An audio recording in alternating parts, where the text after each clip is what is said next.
God is dead, according to the World Economic Forum, who have also declared that Jesus is fake news and that WEF leaders have acquired divine powers to rule over humanity.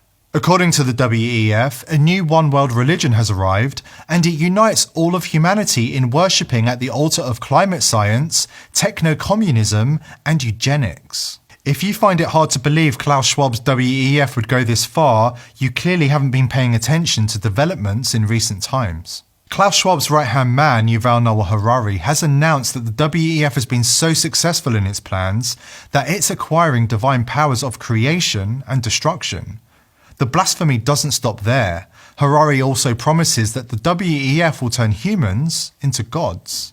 Developing even bigger powers than ever before, we are really acquiring divine powers of creation and destruction. We are really upgrading humans into gods.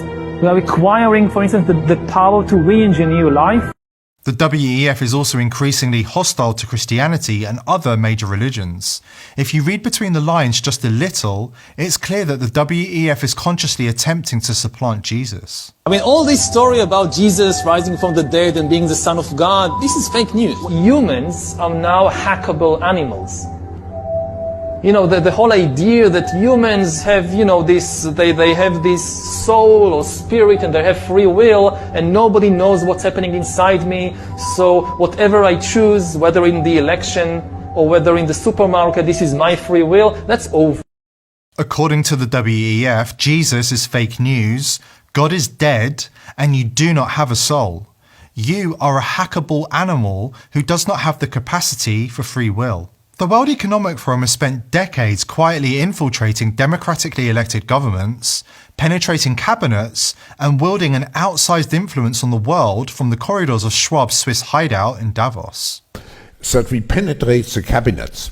So yesterday I was at a reception for Prime Minister Trudeau, and I know that half of this cabinet, or even more half of this cabinet, are actually young global leaders of the World Economic Forum. These tyrants have now become arrogant and sure of their own success. They are no longer hiding in the shadows and pulling puppet strings from behind the curtain. According to Schwab, it is his role to shape the transformation of the world in the current period.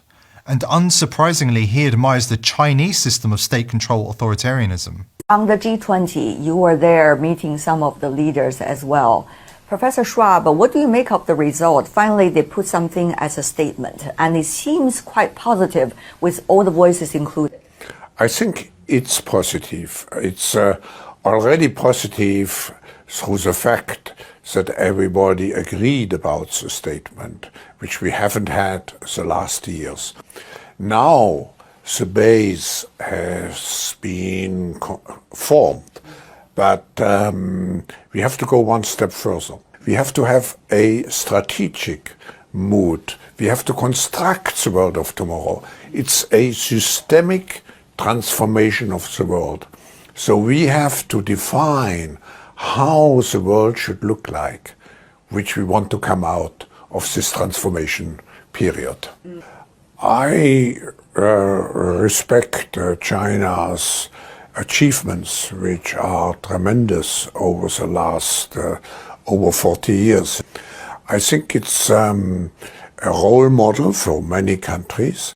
With world leaders and cabinets firmly under their control, Western democracy has been decimated. Trudeau's Canada has become a wasteland of authoritarian control.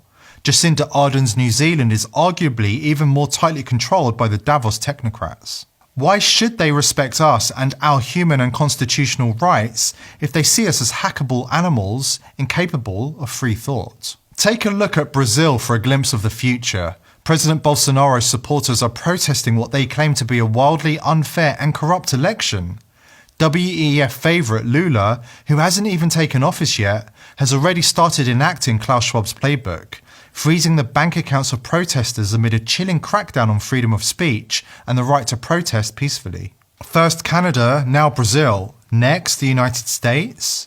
French billionaire Philippe Argilier claims he has 4 databases that will expose 38 individuals who control the whole world and run the shadow government.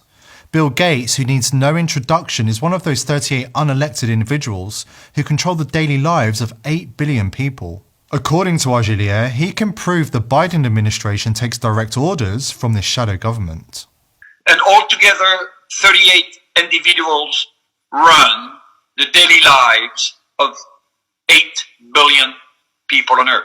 Maria, the shadow government, is the entity that is behind most, if not all, elected government that tell them what to do and what not to do based upon geopolitical agreements, most of them anchored in military abroad interventions. That's what the shadow government is. And I can tell you today that the Biden administration is under the control of the shadow government. I can confirm this without any hesitation based upon the information that I have. If you want a sneak peek of the future under this shadow government, it's worth paying attention to Bill Gates' latest announcement. Gates has a history of playing God. Robert F. Kennedy warned us about this trait in Gates' psychology years ago. According to Kennedy Jr., the World Health Organization is conducting global social and medical experimentation in accordance with the vision of their mega donor, Bill Gates, and his religious faith that he can use technology, vaccines and GMO agriculture to make him the savior of all humanity. Gates' strategy of buying World Health Organization and purchasing control of US health officials like Tony Fauci and Deborah Birx means the Microsoft co-founder can now dictate global health policies affecting 7 billion people and to control the most intimate details of our lives, said Kennedy Jr. on his Instagram page. Just last week, Gates, in his role as false savior, was caught telling world leaders that it's time for death panels to decide who has the right to live and die. You know, is spending $1 million on that last 3 months of life for that patient, would it be better not to lay off those 10 teachers and to make that trade-off in medical costs? But that's called the death panel, and you're not supposed to have that discussion. So you, of course, well, that's an interesting thing you just said, which is just the last 3 months in life for one person or something, because we haven't had a discussion of how to allocate that money. It means we lay off 3 teachers to do so. I mean, in other words, we haven't had this type of allocation. We're making that trade-off because of huge medical costs that are not examined to see which ones actually have no benefit whatsoever. And because of pension generosity, we will be laying off over 100,000 teachers, which, you know, I'm very much against that. And the whole AFT will agree with me on that. Of course, Gates' death panels have everything to do with the globalist elite's obsession with depopulation.